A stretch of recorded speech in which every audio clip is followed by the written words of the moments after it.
Test, test. 1, 2, 3. Test, test. Okay.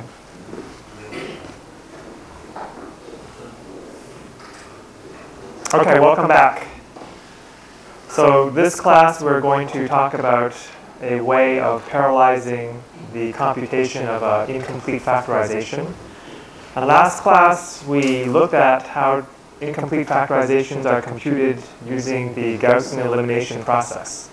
And we also saw that when we use the Gaussian elimination process, there is not a lot of parallelism that is available.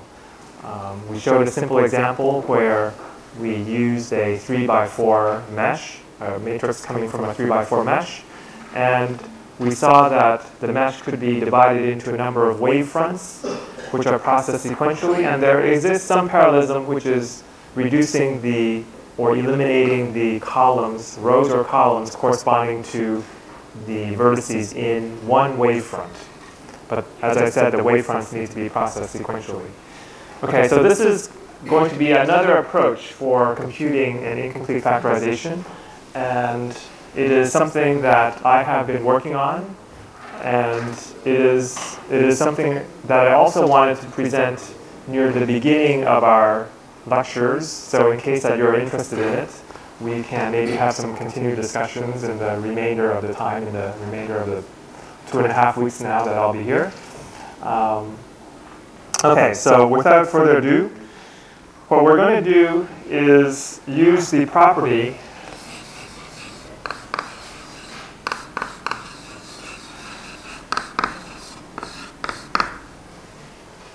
that is satisfied by all incomplete factorizations. So of an incomplete LU factorization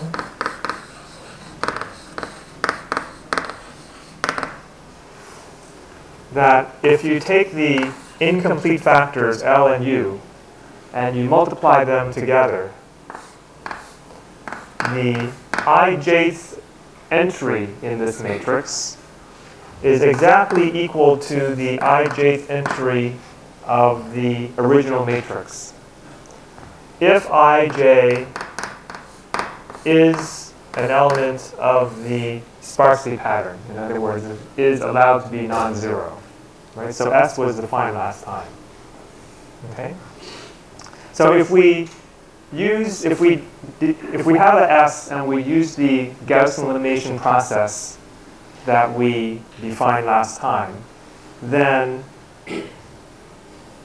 the resulting factors L and U will satisfy this property. Okay?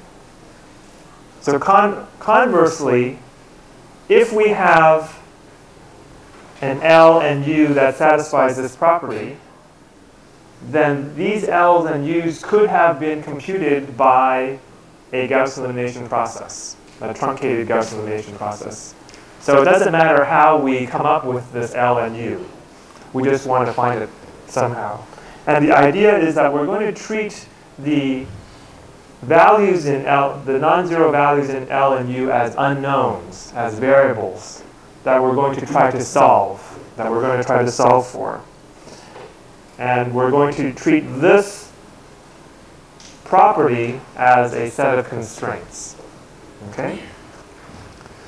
So treat Lij and Uij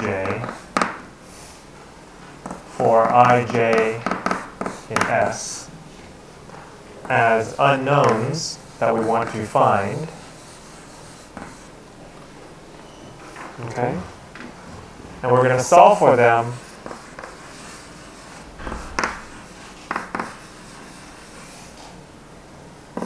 using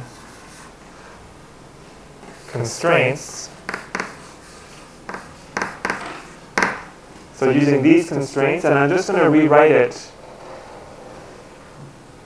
explicitly for each ij. So this is, so to form one of these ij's, we need to multiply row I of L by column j of U.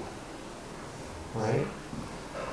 So if we form that inner product lik ukj, for k equals 1 to, let's say n is the number of equations in the matrix, right? Then this is equal to aij for ij belonging to that sparsity pattern.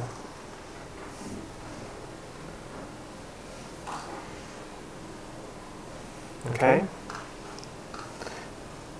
So how many equations are there? The number of equations is equal to the number of elements in S, right? So I'm going to use the variable m to denote, the letter m to denote the number of non-zeros in S. And how many unknowns are there? How many unknown values of L and U are there?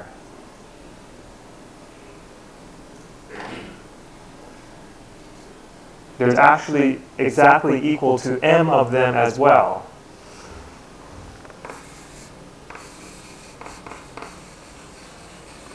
Right? Because we have all of these are unknowns. Now, some of the unknowns coincide on the diagonal, but we're going to assume that on the diagonal, the values of the matrix L is equal to 1.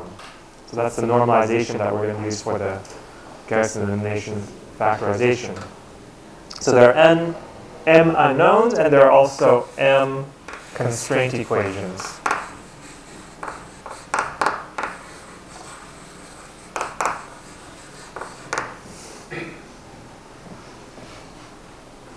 Okay, so let's also look at this in a picture. Okay, so if we have, this is our matrix, okay, and we have an entry of this matrix, let's say this is ij. Okay, we're going to want to factor this into a lower triangular matrix times an upper triangular matrix. Right? And ij mapped onto these factors is over here. So it's evidently a lower triangular. It's this particular one I've chosen is in the lower triangular part. So we're going to try to find a Lij. And to compute this Lij, I need to multiply a row of L times a column of U, right? And the inner product between these two vectors gives us that, which is Aij. So this is the matrix A, this is L, this is U. Okay? So with this picture, we can maybe be a little bit more precise. This is I, and this is J. Okay? So this diagonal element over here is JJ.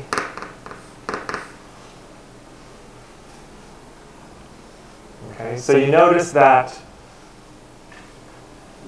these values are going to multiply by these values. This value over here is going to multiply by the diagonal value over here. And then these values in this row of L are not used because they are just going to multiply zeros. Right? So these are not used. So we can be a little bit more precise about the upper limit of this summation, right? The upper limit of the summation in this particular case does not have to be n, because we're not summing, we don't have to sum for the entire vector. We can stop early. So how early do we stop? We can stop when we get to j, right? And if we were computing an element in the upper triangular factor, we can stop when we get to I. So we can be more precise about this upper limit and call this the minimum of I and j.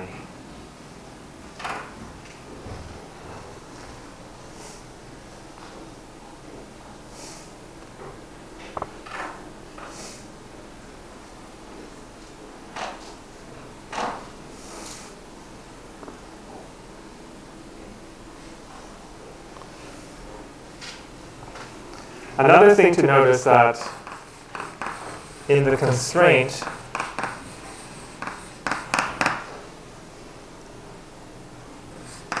for element ij, and let's say that we have a lower triangular element ij, the Lij element, that this multiplies Ujj, so that's this picture over here. So this is the case for I is greater than j, lower triangular element. And the Uij element multiplies Lii. This is for the case I is less than or equal to j. And Lii is just 1. Okay, that's the assumption, which I wrote last time, I think. I think I wrote that last time. Okay? So from this, the conclusion is that the Lij or the Uij that appears in this constraint is not multiplied by 0. Okay, so that was, that's an important aspect, because if it's not multiplied by 0, then it appears in that constraint, and we can solve for that variable in the constraint. So therefore, Lij or Uij appears in the constraint for this element ij.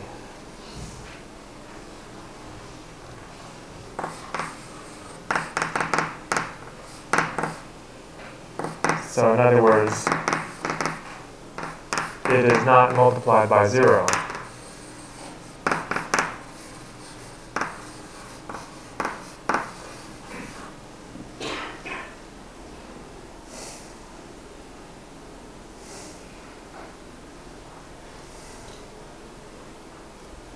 If it's not multiplied by 0, then let's solve for it. So let's again let's assume that we have an element in a lower triangular part, and we're going to solve for this Lij.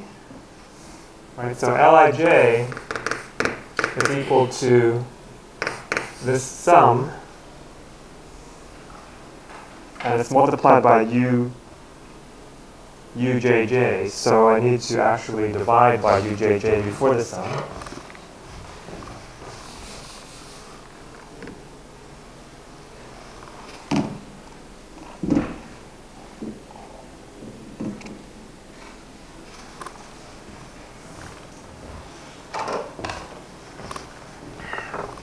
So divide by Ujj, and then we have the sum Aij minus, right, we're trying to solve for Lij. Aij minus, actually I put the sum in the wrong place again.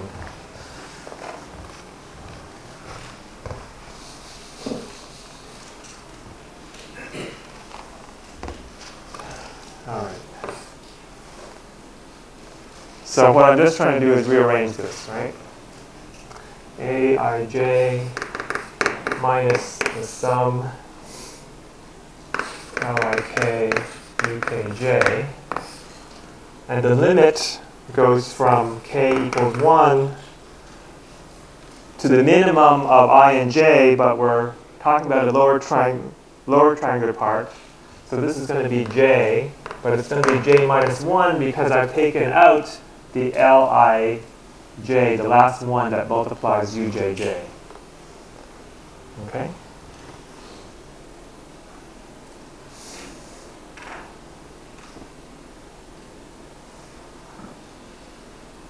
And then similarly for u, we can write that uij is equal to, there's a 1 divided by Lii, but Lii is 1, so I don't have to write down that.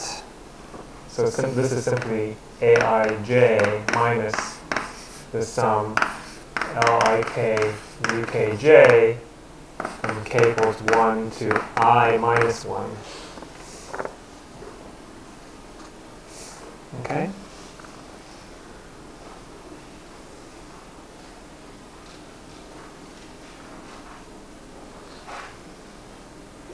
So these equations can be written in this form: x is equal to g of x, which we saw yesterday and the day before, where x is a vector containing all of these unknowns, Lij's and Uij's, right? And g is this bilinear function on the right-hand side, which is a function of the Lij's and the Uij's. Last time, when we have equations in this form, then it is natural to try to solve these equations using a fixed point iteration. So I used j last time as the index, but I'm using a lot of j's here. So I'm going to call this q.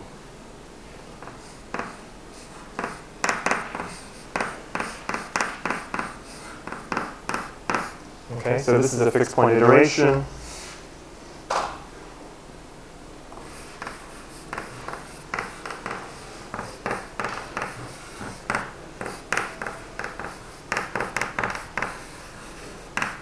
And of course, it's always interesting to ask whether or not this iteration converges, which is a question that we'll try to answer shortly.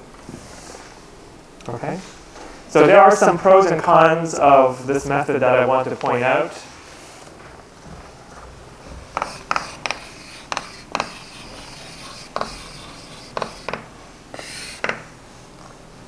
So we're going to start with the cons. We're going to start with the disadvantages.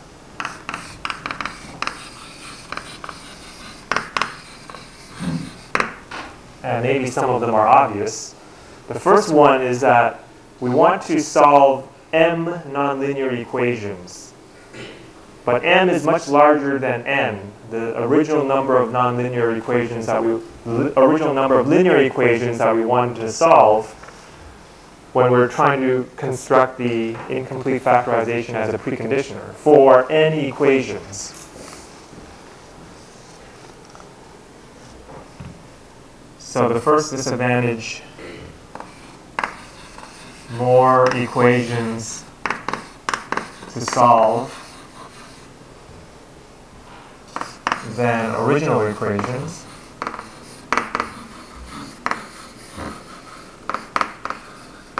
And then the second disadvantage is that the equations that we want to solve are nonlinear. Okay, so this sounds pretty bad, that we want to try to solve nonlinear equations, which is much harder to solve, quite hard to solve, even though we really only wanted to solve linear equations. But there are some advantages, as I said.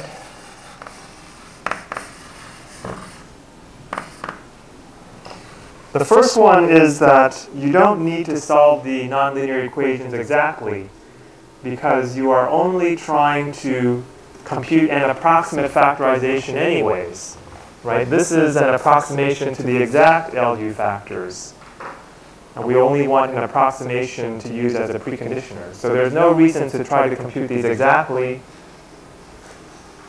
which means that we may only need a very small number of fixed point iterations to compute an approximation to the Lij's and Uyj's that is good enough for preconditioning.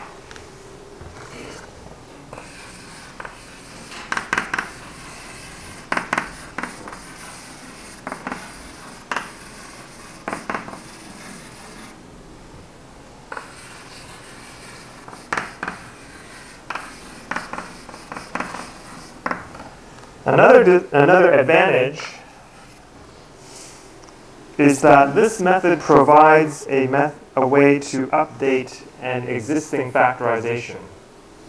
So suppose someone said, I have this matrix A, and I want you to compute a factorization L times U that approximates the matrix A, right? And by the way, here's another approximation, L times U, that I happen to have. Maybe I happen to have it because I'm solving a sequence of related systems, for instance, a time-dependent problem or a nonlinear problem, right, where the matrix is changing slowly, and I factored this original matrix, and now I have a new matrix, and I have these approximations. Okay? So this way, we can use that approximation as an initial guess to this fixed point iteration, and maybe only one fixed point iteration may be good enough to update the factors. Now this is quite important because imagine someone asking you to do this and you only knew how to do Gaussian elimination. Right? You have a factor and you want to compute an LU you have a matrix and you want to compute an LU factorization of it. And someone says, oh, by the way, here's some approximations to that factorization. How can you use that approximation? If you're only doing Gaussian elimination, you don't know how to use that approximation. There's no way to use it. Okay? So the advantage of this method is that it provides a method. The second advantage provides a method to update an existing factorization.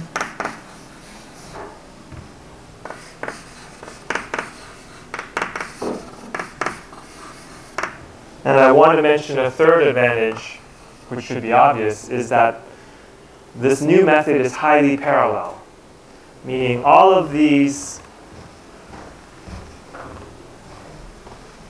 individual components of the vector x can be computed at the same time by evaluating this function g. Right? And we have m of these equations, and m is usually quite large, so we can use up to m processors. Whereas the parallelization of Gaussian elimination that we talked about yesterday, we have n rows, so we could use a maximum of n processors. N is much smaller than m, but normally we don't even have that much parallelism because only a small fraction of those rows could be eliminated at the same time. Okay, so this is one of the motivations for this parallel method, that it is that it provides a large amount of concurrency. Okay.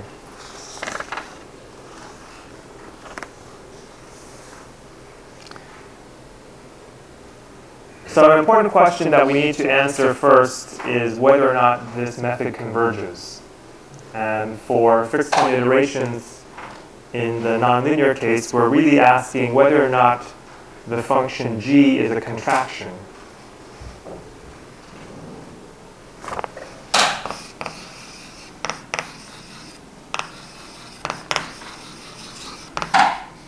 So does the method converge?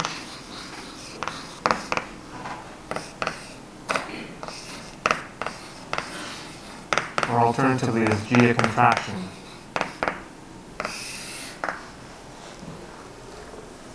Okay, so g is a contraction.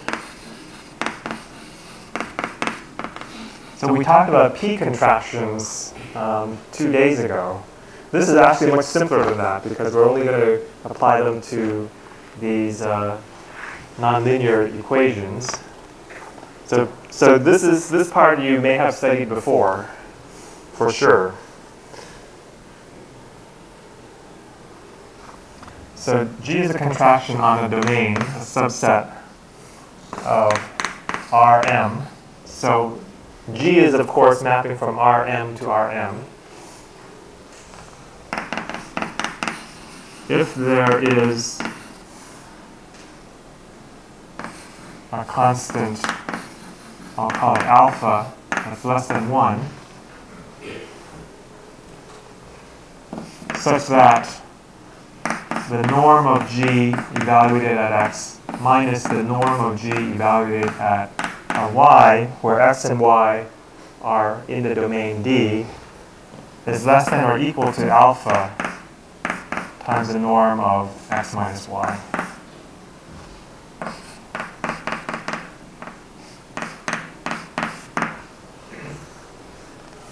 Okay? So this is just a very general definition of a contraction. And we want to know whether or not our G satisfies this. Unfortunately, this is not easy to apply to many problems. But there is a simplification in some cases when there is a simplification when D is a convex subset. Okay? So let me write down that simplification as well. So, or if the norm of the Jacobian of G, and I'm going to denote that as G prime, right? So G is a function of several variables, returning several variables. So G prime is a matrix. It's the Jacobian matrix. If the norm of that matrix is less than 1, okay, for all x in the subset D, then G is also a contraction. Okay? Unfortunately for us, our domain D is not convex because there are some values for which G is not defined. And in particular, those values of G are those where U, J, J are 0. So this means that our domain is actually not convex.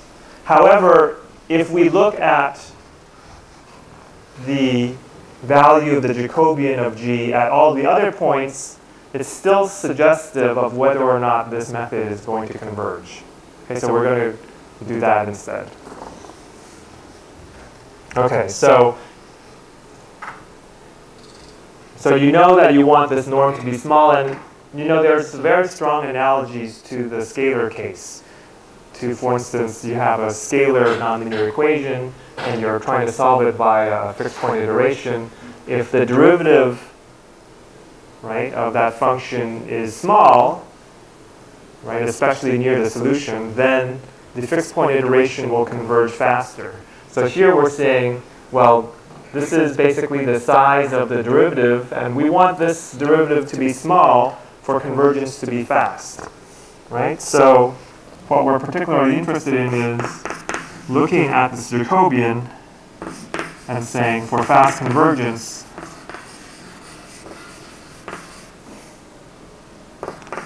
we want the norm of this Jacobian to be small.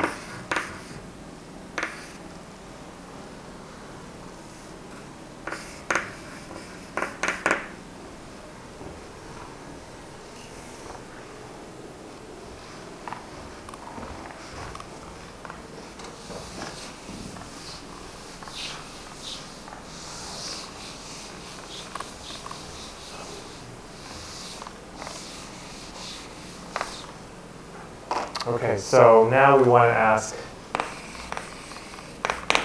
what is this Jacobian? And we know the function g has a lot of structure it looks like this.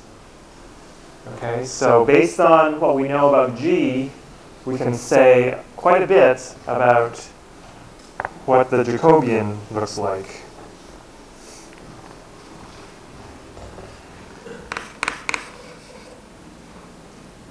Let's say for non-zero, maybe I shouldn't call it a non-zero.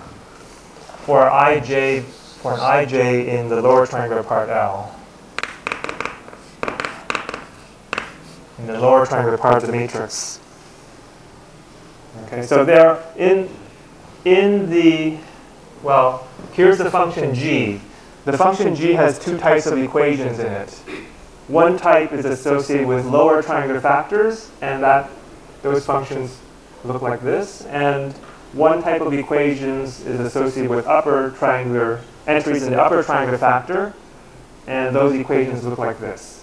Okay, and by the same token, in the Jacobian, we're going to have two types of entries: those associated with lower triangular entries and those associated with upper triangular entries. So let's look at those in the lower triangular part. So what is the function G for these entries? And I'm going to index it by ij. Right? So I can't index it by a linear. Well, I could index it by a linear index, but it's convenient to index it by two indices. Okay, where ij is an entry in S, right? So that is, I'm just going to copy over, ujj aij minus the sum lik ukj. Oops, I don't need, that closes that bracket.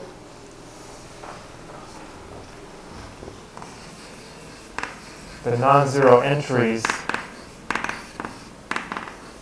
in the Jacobian are, okay, so what do we want to do? We want to take the partial derivative of this function with respect to all of the unknowns, right? So the first one, let's call it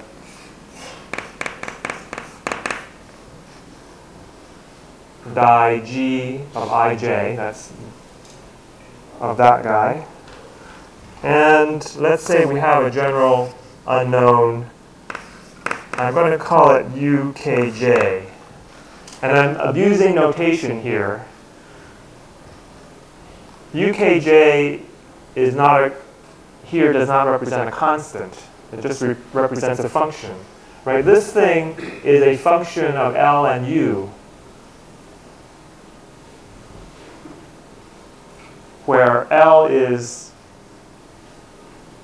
a set of non-zero values, and those values we're going to consider to be functions, continuous functions, as opposed to constants. So I'm abusing notation, but I think the notation is meaningful. Okay, so what is that derivative? So for most of these, it's going to be 0 in the sum. But then there's actually only one value that sticks out, and that is lik. Right? So it's minus, in particular, it's minus lik.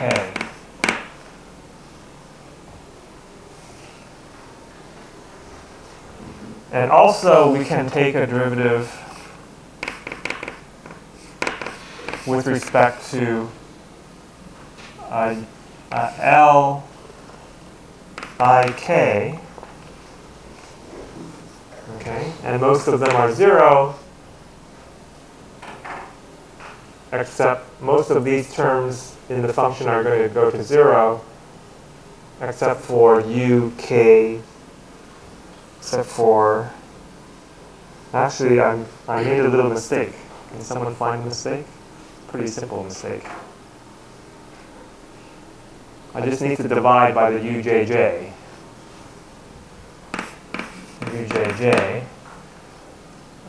So this one is going to look like minus ukj divided by ujj. And then there's another one that is a little bit harder, which is we're going to divide by ujj. We're going to take the partial derivative with respect to ujj itself.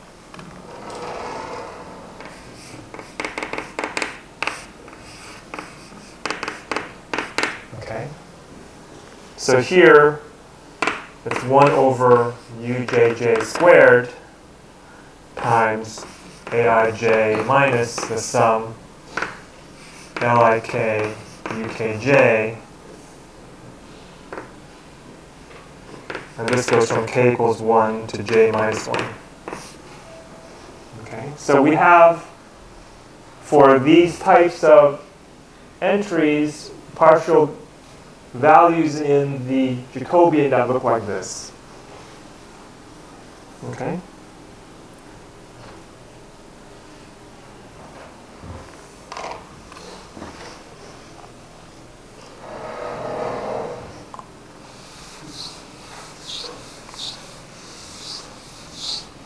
I might want to keep this picture, so I'm going to write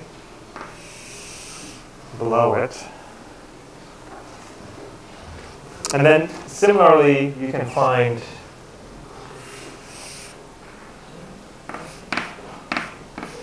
for ij in U, the function looks like this, and the partial derivatives we can find the same way.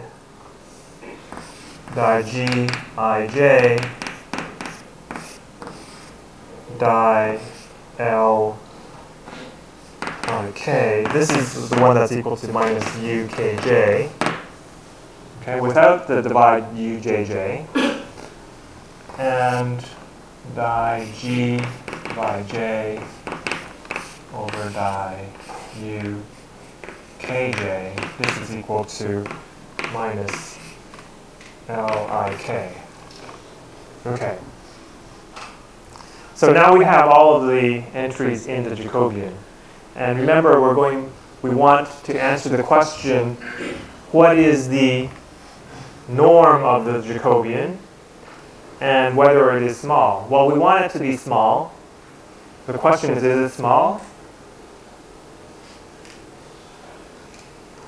Well, it would be small if all of these values are small. These entries, all of these entries are small. And for these entries to be small, we want the ujj functions to be large, or at least not small. Right? So we want the functions on the diagonal of u to not be small, and we want all the other functions to be small. Now it could happen, so we don't know what these functions are, but we have at least, we're going to provide an initial value. We're going to call it x0, which is, x0 is composed of a L and a U initial guess for the factorization for the fixed point iterations. Right? And at least for those, we could choose something such that these are small. Okay? Now, if the Lij's and the Uij's that are not on the diagonal are going to be related to the off-diagonal entries of the matrix A, right, we would think that this method may converge if those off-diagonal entries are small compared to the diagonal entry. For some matrices, they could be very poorly scaled, meaning that there could be some entries that are very large and some entries that are very small. Right? And the largest one of those entries is going to ruin your convergence, because that will govern the size of this norm. Right? So as a heuristic, what we can do is we can say, let's take our matrix for which we want to compute a factorization, and let's just scale it in a way such that all the off-diagonal entries are as small as possible. And let's solve that problem instead. Okay? And a diagonal scaling, let's say from left and right, is completely fine if we're trying to solve linear systems, because we can recover the original solution after we solve the scaled system. Okay? So, to make sure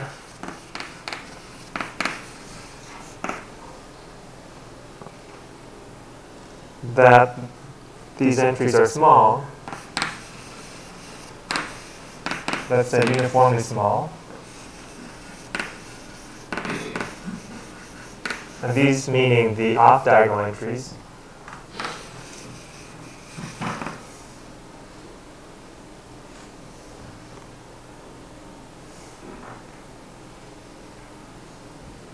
let's say, and so these off-diagonal entries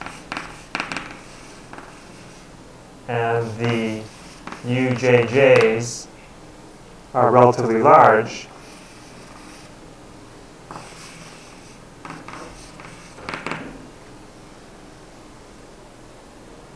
we can use this heuristic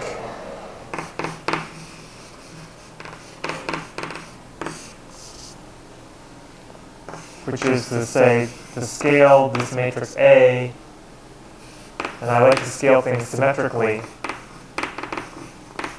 because if the matrix is close to normal, then a symmetric scaling from the left and the right will try to keep the matrix close to normal. Okay? If you scale from one side, then that could destroy some normality. So in other words, we're going to use an A tilde, which is equal to D times A times D, where D is a diagonal matrix.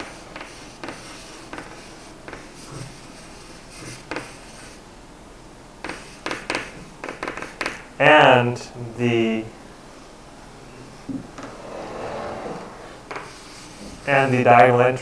diagonal entries of DAD are plus or minus 1.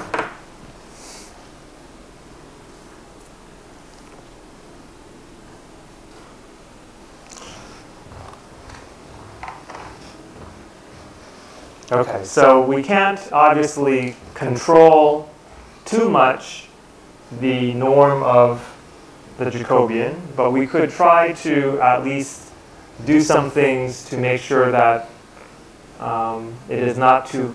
There are a few things, which is this diagonal scaling, that we can do to try to control that norm. Okay, and also by choosing an initial approximation appropriately. Okay, so let me just say what the initial approximation could be. And of course, there's lots of choices for those.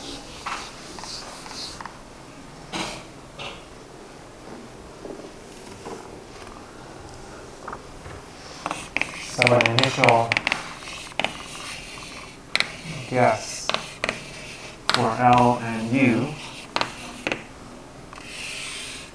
Okay, so these Lij's and Uij's, when we assemble together into the vector x, x0 would be the initial guess for the fixed point iterations.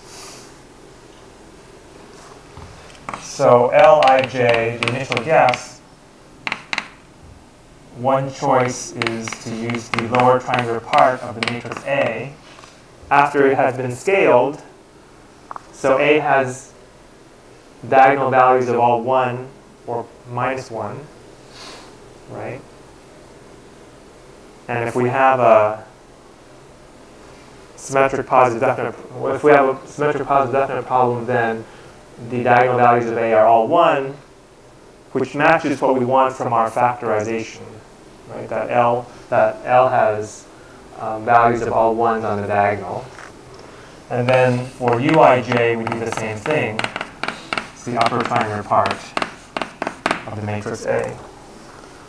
So as I said, there are other choices that are possible, but let's use those. Okay, so let me show you first a picture of what the norm of the Jacobian looks like when we do these fixed point iterations. Okay, so I'm going to pick a problem. The problem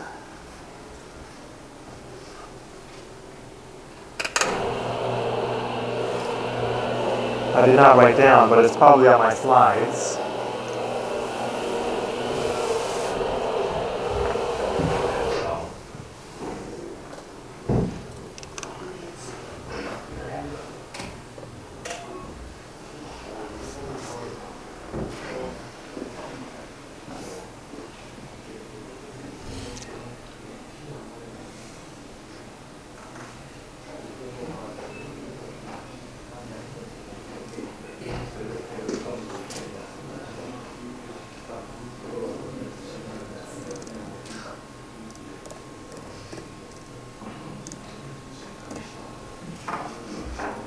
Okay, so remember we're really interested in whether or not G is a contraction. Okay? In other words, whether or not the norm of the Jacobian of G, which is a function of L and U, whether or not that is less than 1. And if it is less than 1, then it is a contraction, modulo this thing that I said about the convexity of the domain D. Okay, so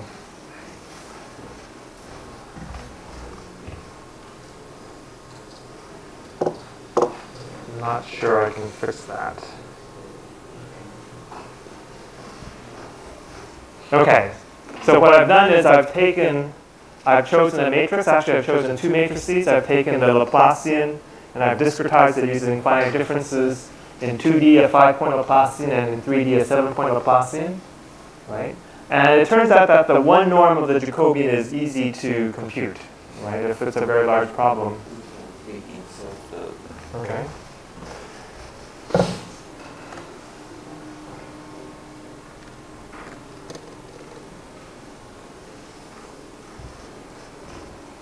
Thank you. Okay, so it turns out that measuring the one norm rather than, let's say, some other norm, the one norm is much easier to measure. And you can see that if I use this initial guess that I just described, okay, for this problem, then the one norm of the Jacobian is equal to 1/2, which is really good because that's less than 1. So we're very happy, right? So it's a contraction, at least so far, that we see. Right? And if we take one fixed point iteration, which I'm going to call a sweep, then the one norm of the Jacobian goes up, but it's still less than 1. And if we take more fixed point iterations, we see that the norm of the Jacobian stays about steady until we've converged. Basically, by the end over here, we've converged to the solution. So for this problem and this initial guess, G is a contraction. So that's really good news because this is a very important problem, obviously. And at least the method works for this problem.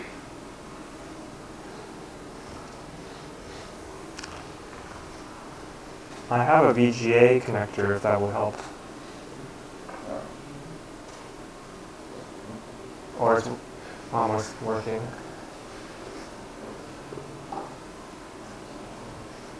Okay, let's see if that stays.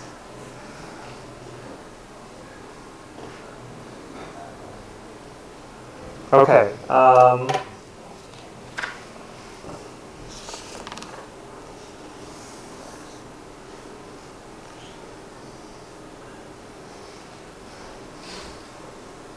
Let me go back to the board, but I'm going to keep this up because I'm going to use it again later. So can I have the lights back on?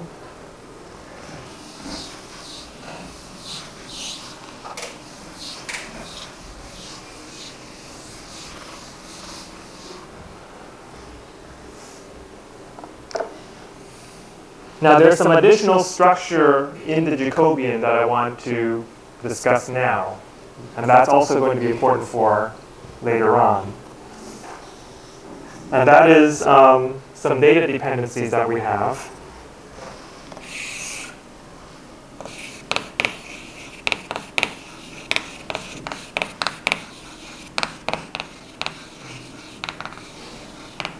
So we talked about the values, but it turns out that the non-zero pattern of the Jacobian matrix is also quite interesting. Okay, so let me draw this matrix and this entry Lij that we want to compute. And I'm going to draw the L factor and the U factor together in one picture. Okay? And remember, to compute this Lij, we need to multiply this row of L by this column of U. Right? And in particular, these are not used. Well, I'll call them X's. They're not used. Right? So to compute this, we need to multiply this and multiply that. So there's that inner product that is needed in the formula. So evidently, to compute this value, we need values, we need unknowns that are to the left of Ij in L and above Ij in U. Okay? Similarly, if we have a non-zero we want to compute in the upper triangular part, right, we need to multiply this row of L by this column of U. These are not used. To compute this value, we need these values and these values. Okay? So to the left and above. Which means that if we have, let's say, a problem, and we want to compute this value, if we want to compute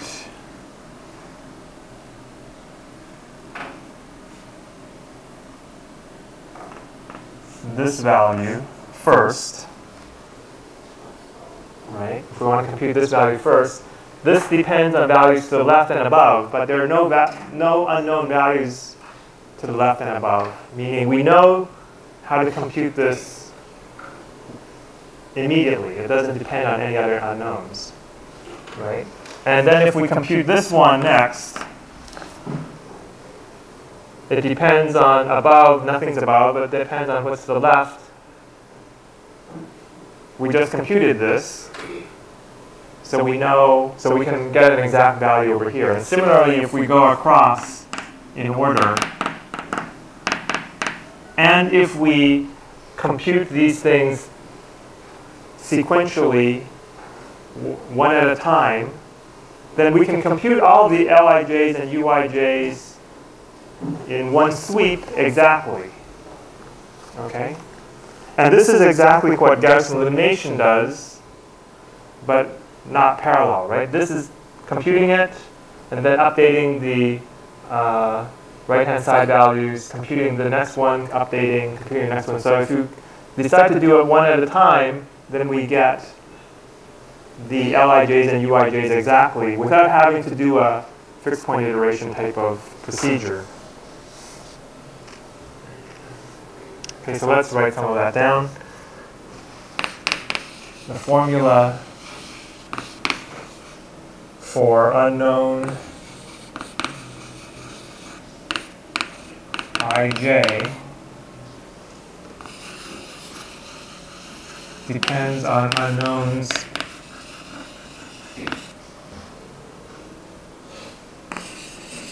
left of Ij in L and above Ij in U. And it is also possible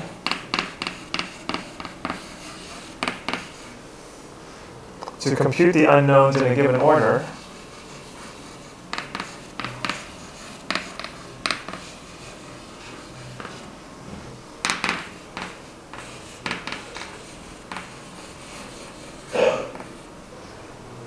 So the order that I chose before was just going from left to right and top to bottom. But there are some other orders that we could use. We could compute these and then these, and then these and these, these and these. And that's also an ordering in which we only depend on things that we have already computed, right? And these orders I'm going to call these, for instance, one row at a time.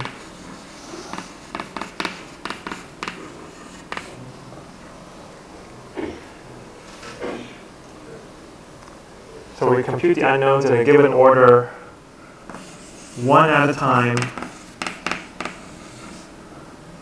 in sequence,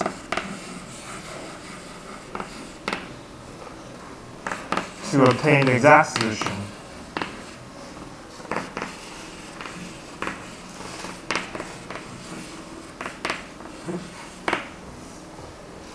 So this ordering I'm going to call a Gaussian elimination ordering, because that is what Gaussian elimination does, to compute the factorization, but without very much parallelism, because they're computed in sequence.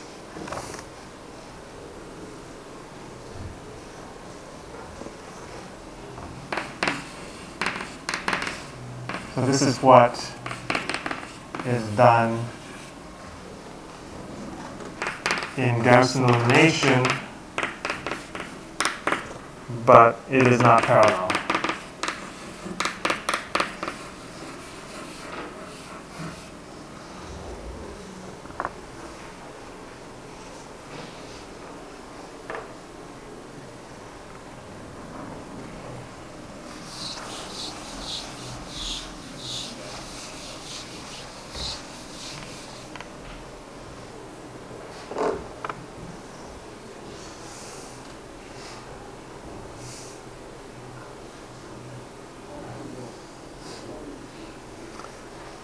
But if we use this ordering,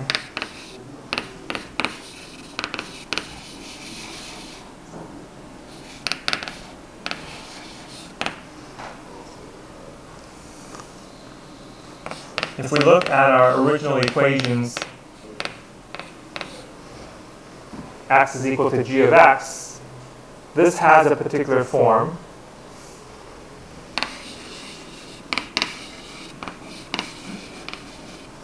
So the first equation in G, I'm going to call it G1.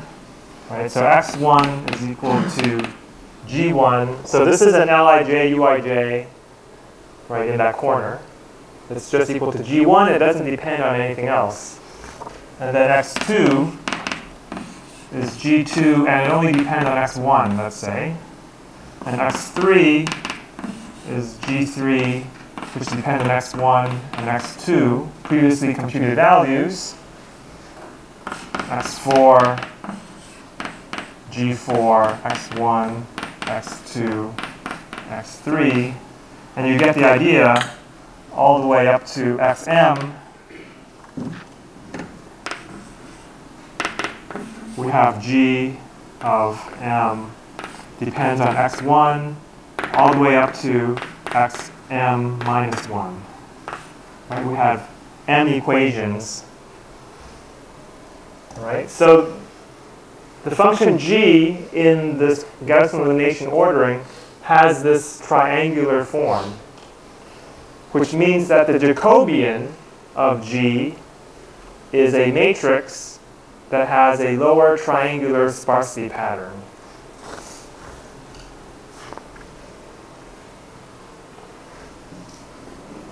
I'll write that here. And the Jacobian g prime of x has lower triangular form.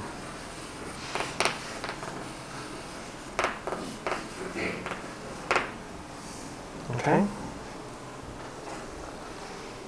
So now I'll go back to the computer and I'll reveal my next slide, which is the structure of the Jacobian for a particular matrix. So the matrix is from a 4x4 grid, right? So there are 16 variables and 16 equations in the matrix, right? But how many non-zeros are in this matrix? Let's say that there's approximately 5 times 16, which is the number of rows in this triangular matrix. And these dots represent the unknown Lij's and the Lij's and Uij's. I shouldn't say that. These dots represent the unknown entries in the Jacobian that we just wrote on the board. Okay? And you can see that it's quite sparse because most of those entries go to 0. And in particular, there is no value on the diagonal of this Jacobian. Okay, and that's because of the structure of the G's. Okay, so now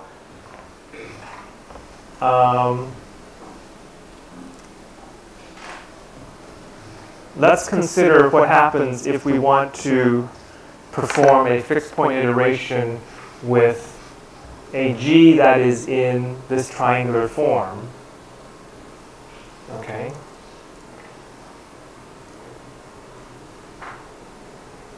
We can do this synchronously, which is the normal way of doing it, or we can do this asynchronously, which is what we were talking about in the first 2 lectures.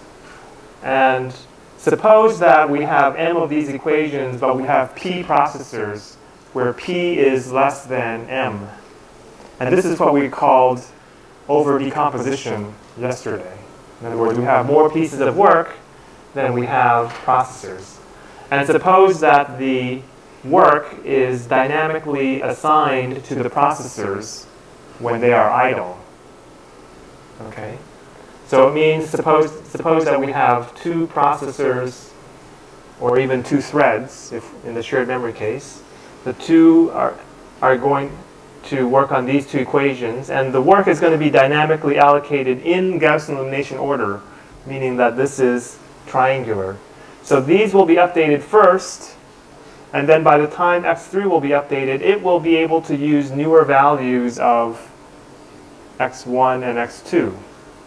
Right? So it's kind of roughly following the sequence of using values that we have previously computed, but not exactly.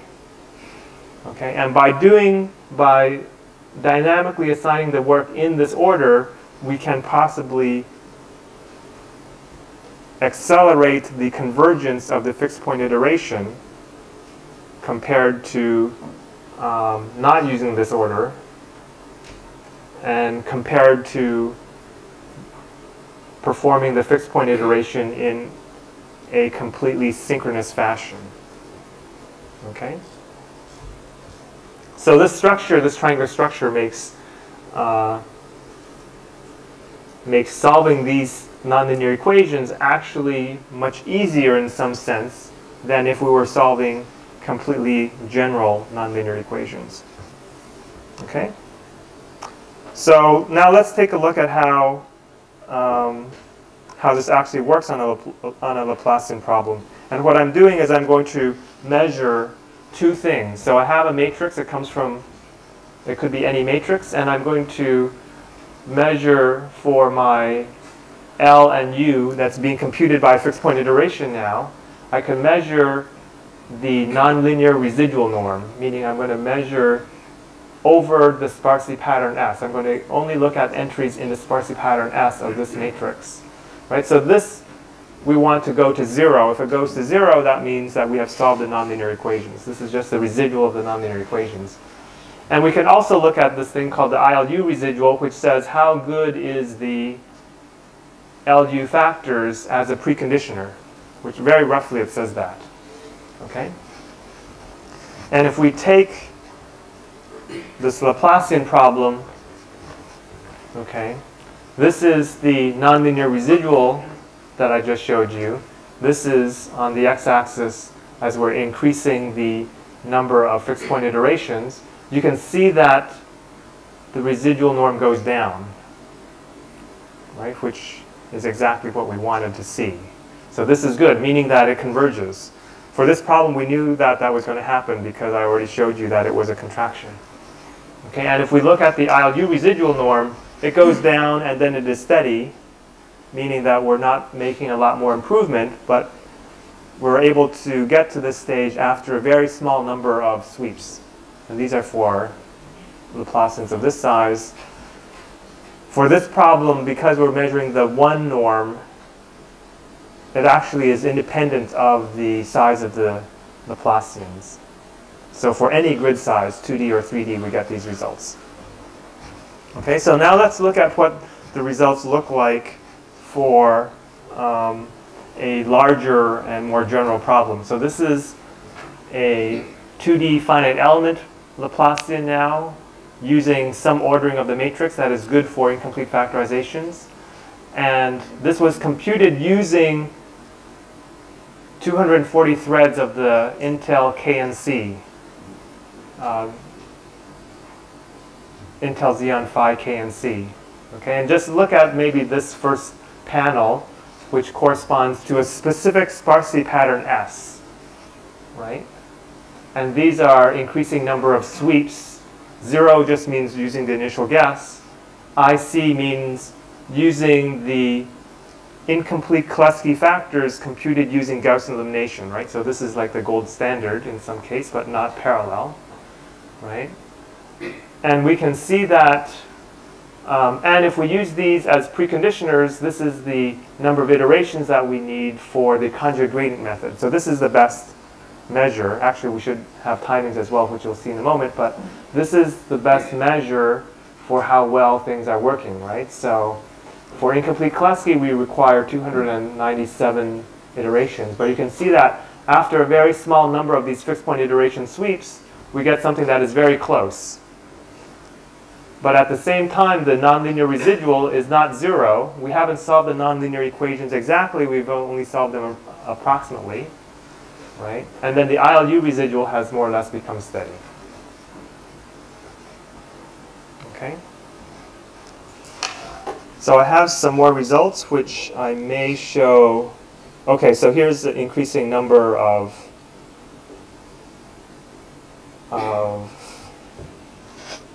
processors, but I think what I want to do, here is also synchronous and asynchronous.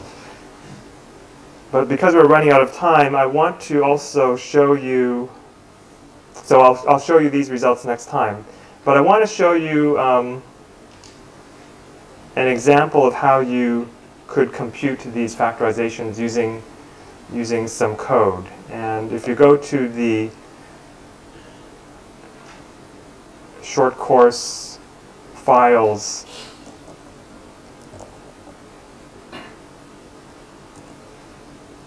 oh, I guess I don't have internet down here. That's fine. You can all go to that. You can all go there, and you can see that there are a number of files available now. And one of them, so let me go through the various files with you.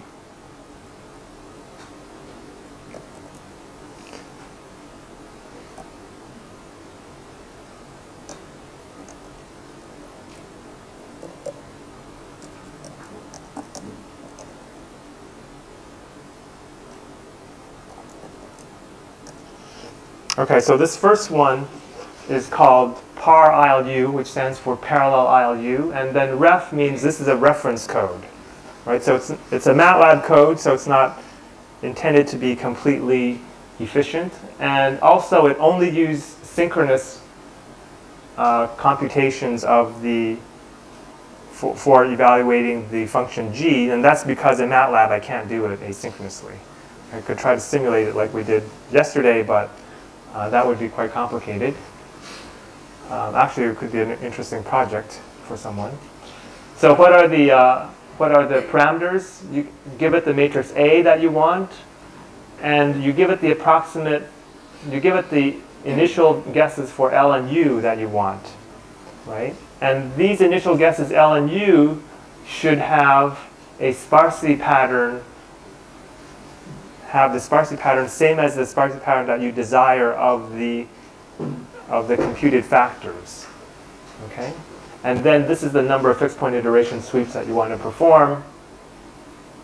And the function returns the computed L and U after those sweeps, and then also the nonlinear residual norm as a history vector. Okay? So you can see that this is in fact the entire code. So you can see that it is fairly simple, right? And the main part of the code is over here where we're doing a number of fixed point sweeps. Okay, so over here, this is an important part in which I have the matrix A, and I'm looking for all of the non-zeros in the matrix A that coincide with the sparsity pattern of S. And I get the sparsity pattern of S by analyzing L and U. So L and U specify the sparsity pattern S that I want in the end. So this gives us all of the values of Aij in the set S, right? And then I'm going to loop. This is my nonlinear sweeps, right? And within a nonlinear sweep, I'm going to loop over all of these M's. Sorry, all of these entries, all of these M entries, right? And you can see from there it's quite simple. If I have a lower triangular factor, then I just apply the formula for that. Here's the divide by the diagonal. And if I have an upper triangular factor, here's the formula for that. And I do this num sweeps times, and then I'm done. Okay, so it's quite simple. Okay, so what I also have in that directory is a C version of the code. And you can call the C version of the code from MATLAB as well. And here first is the driver function.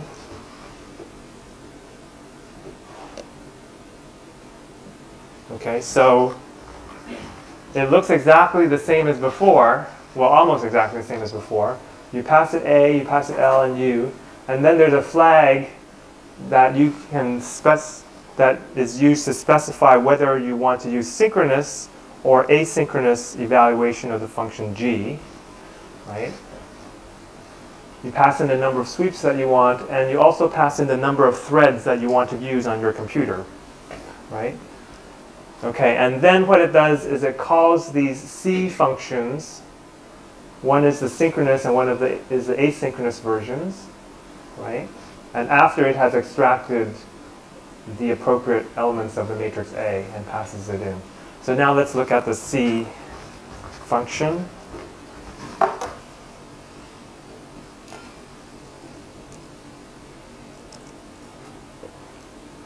So par file U. So let's look at the asynchronous version, which is actually simpler than the synchronous version. Okay, so here there is, so in the first part of these lectures 1.5 years ago, I showed you how to call C functions from MATLAB.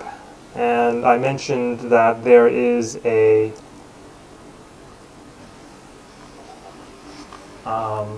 gateway function. So your input parameters, which you just saw, are parsed, right? And then it calls my function on the bottom. So this doesn't do anything interesting except parse the inputs and set up the outputs. So here, over here, you can see that it's calling this function using the sparse matrix data structures that's used in MATLAB. In particular, it uses a compressed sparse column format for those sparse matrices. Okay. So here's the program, and you can see this is also the entire code. It's also quite simple. So first we set up the number of threads that we want, right? So each thread is going to perform, this is the loop over the number of sweeps, and this is the loop over M, which is called NNZ over here, over all of the entries in the sparsity pattern S. Okay? So this is going to, this loop computes a sparse inner product, so a sparse dot product. Okay, so because we're dealing with sparse matrices, it's more efficient to traverse these vectors in a sparse way, right? And then here is an element in the lower triangular factor. You can see that there is a divide by U, and here's an element in the upper triangular factor. And in the end, the factors are returned. Okay, so if you look in the short course directory, you will see that there is these files, these C programs, and there's a makefile that you can try to compile it. Now, the makefile uses OpenMP in order to compile these parallel programs, but you can also compile them if you don't want to use OpenMP. And I heard that if you have a Mac, that's hard to get working in MATLAB. And furthermore, the makefile might not work for you. Depending on your version of MATLAB, you may need to compile your MEX program directly from the MATLAB command line as opposed from the Unix command line. And that may also be different depending on, as I said, the MATLAB version. So if you need help, I can try to help. Maybe other people who have done it before can also try to help. Or I guess the TAs, we have TAs, and they can try to help as well. Okay, so let me give you an exercise for next class. And then we'll just finish up talking about this as well.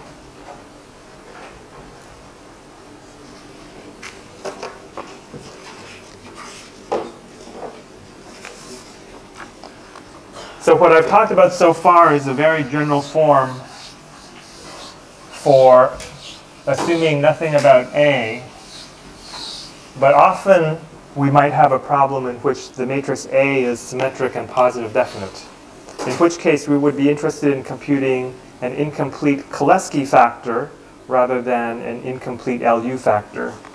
Right? So in that case, so this is exercise 3.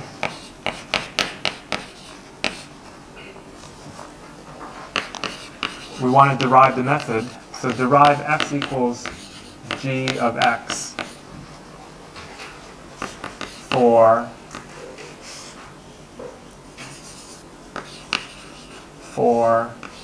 an incomplete Cholesky factorization,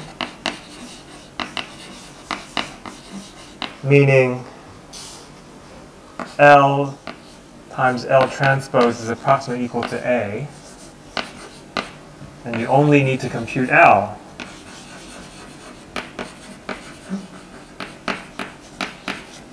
And of course, L does not necessarily have ones on the diagonal. So by derive this, I mean, what is G? So just write down what is G for this problem. And then the second part is what are the components of the Jacobian of your G?